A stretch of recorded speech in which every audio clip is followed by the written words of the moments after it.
مباشرة في كأس العالم للأندية.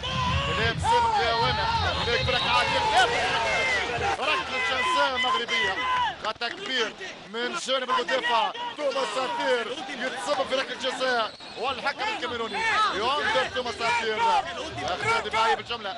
الفريق المغربي يكسب ركلة جزاء وفرصة الأسبقية. شوفوا هذا مرة أخرى توماس ساتير كرة أساسية كبيرة حاول استقبالها والامتداد بها وفرصة التقدم.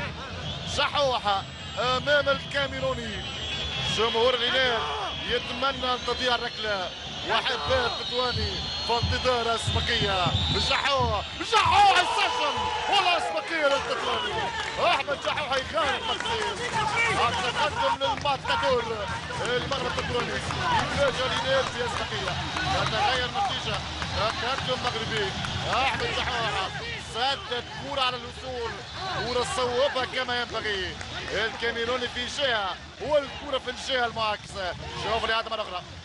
صعب جدا إيقافها حتى لو كان ماكسيم كان متوجه في نفس اتجاه الكرة. صعب التصدي.